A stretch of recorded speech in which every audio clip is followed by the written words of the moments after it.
What does it take to become a saint? Piety? Miracles? A life of serene devotion? It's a question that seems like it should have an obvious answer.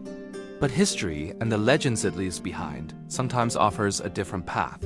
A much, much darker path. How about a story that involves burying your enemies alive, burning them to death in a bathhouse, and slaughtering 5,000 men at a funeral feast? This is the story of Olga of Kiev. Before she was honored as a saint in the Orthodox Church, she was a formidable ruler of the Kievan Rus. And in the year 945, after a rival tribe brutally murdered her husband, she allegedly unleashed a campaign of vengeance so cunning and cruel it would be immortalized in chronicles for 1,000 years. This is the story of the saint who, as the legends tell it, buried her enemies alive. Back in the middle of the 10th century, the land that would one day become Russia and Ukraine was a patchwork of Slavic and Finnic tribes, all loosely held together by the rule of the Kievan Rus. These Rus were originally Scandinavian Vikings who had traveled down the great rivers of Eastern Europe, first as traders and then as conquerors. Their leader was the Grand Prince of Kiev. Igor and his wife Olga was a powerhouse in her own right, believed to have come from the city of Pskov and to have Varangian or Viking heritage herself. The Kievan Rus ruled through a system of tribute. Each year, the prince and his army would tour the lands of the tribes they controlled, collecting furs, honey, and wax as payment for their protection. One of these tribes was the Drevlians. Their relationship with Kiev was tense. They had paid tribute in the past but had stopped, wanting their own independence. In 945, Prince Igor decided it was time to put his foot down. He journeyed to the Drevlian capital, Iskorostan, and demanded his tribute. Intimidated by Igor's army, the Drevlians paid up. But as Igor and his men rode home, his greed got the better of him. He felt the payment wasn't enough.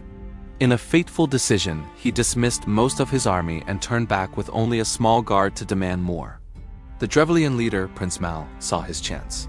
"If a wolf comes among the sheep," he reportedly said, "he will take away the whole flock one by one, unless he is killed." For the Drevlians, Igor wasn't a prince. He was a predator. They weren't just defending their wealth. They were defending their very existence. The Drevlian soldiers ambushed Igor's small party. They captured the Grand Prince of Kiev, and what they did next was an act of horrific symbolic violence. According to the Byzantine chronicler Leo the Deacon, they bent 2 young birch trees to the ground, tied one of Igor's legs to each, and then let them go. The trees snapped upright, tearing Igor's body in two. It was a brutal, unmistakable message. The Drevlians were done paying tribute. They hadn't just killed a man, they had torn apart the authority of the Kievan Rus. With Igor dead and his only son, Sviatoslav, just a 3-year-old child, the Drevlians thought their path was clear. The primary chronicle, the main historical source for this period, claims they planned to put their own Prince Mal on the throne of Kiev, and to do that, they needed to marry him to Igor's widow Olga. They seriously underestimated the woman they were up against. Word of Igor's murder reached Olga in Kiev. As she mourned, the Drevlians sent a delegation of 20 of their best men to deliver their proposal. Arriving by boat, they proudly declared their purpose. Their prince had killed her husband, and now she would marry their Prince Mal. It was a blatant power play. But Olga met them with a chilling calm. According to the chronicles, she appeared to agree. "Your proposal is to my liking," she told them. "Indeed, my husband cannot rise from the dead." But then she told them she wanted to grant them a special honor. She instructed them to return to their boat and wait. The next day, her people would carry them in their boat through the city to her court as a sign of great respect. The Drevlians, puffed up with pride, did as they were told. The next morning, the people of Kiev lifted the boat, with the envoys sitting proudly inside, and carried them through the streets. But they didn't take them to the palace. They carried them to a deep trench that had been dug overnight on Olga's orders. At the edge, the people of Kiev unceremoniously tipped the boat, dumping the Drevlians into the pit. As her soldiers began to shovel dirt onto the struggling men, the chronicle says Olga leaned over the edge and asked if they found the honor to their taste. Her first legendary act of revenge was complete.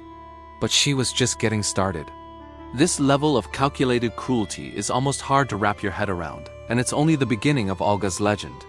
If you're finding this slice of brutal history as fascinating as I am, make sure to hit that subscribe button and ring the bell. Believe me, the story gets even wilder. Before news of the envoy's fate could reach the Drevlian capital, Olga sent her own message to Prince Maul. She accepted his proposal, she said, but she required a proper escort of his most distinguished chieftains to prove her worthiness. Blinded by ambition and unaware that his first delegation was now part of the Kievan soil, Prince Maul eagerly agreed. He dispatched a party of his highest-ranking nobles and military leaders, the entire brain trust of the Drevlian tribe. When they arrived, Olga greeted them warmly and invited them to refresh themselves in her bathhouse before their meeting. The Drevlian chieftains, likely anticipating a royal wedding, gladly entered the wooden building. Once they were all inside, the doors were barred. On Olga's command, her soldiers set the bathhouse ablaze. The building became a furnace, and the most powerful men of the Drevlian tribe were burned alive. With this single fiery act, Olga's legend grew. She had now, in the telling of the tale, decapitated the Drevlian leadership. Her thirst for vengeance was still not quenched, according to the chronicle. She moved to the third act of her plan, this time taking the revenge directly to her enemy's doorstep. She sent another message: "I am now coming to you. Prepare great quantities of mead in the city where you killed my husband, so that I may weep over his grave and hold a funeral feast for him." It was a masterful piece of psychological manipulation. The Drevlians, having lost contact with two delegations, were likely confused and anxious. Olga's message seemed to offer a path to peace. They brewed the mead and prepared for her arrival. Olga journeyed with a small retinue to Iskrostan, the very place Igor was torn apart. She wept at his burial mound and ordered the feast to begin. The Drevlians and Olga's soldiers sat down together, but Olga urged only the Drevlians to drink. As the mead flowed, they became hopelessly drunk. When they were defenseless, Olga gave the signal.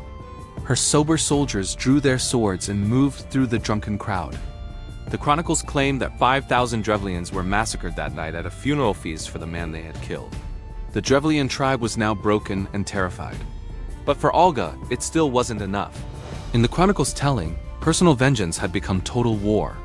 She raised a full army and laid siege to Iskrostan. The city held out for a year. The Drevlians were starving but refused to surrender. Finally, Olga decided to end it, not with swords, but with one last ingenious and almost certainly legendary act of cruelty. She sent a message feigning mercy. Her vengeance was satisfied, she said. All she asked for was a small token of surrender. "Give me 3 pigeons and 3 sparrows from each house." The starving citizens rejoiced. It seemed like a miracle compared to Igor's demands. They eagerly gathered the birds and sent them to Olga. As night fell, Olga made her final move. She ordered her soldiers to attach a piece of sulfur-bound cloth to each bird's leg with a thread. Then they lit the sulfur and released the birds. The pigeons and sparrows flew home to their nests in the coops and under the thatched roofs of Iskrostan.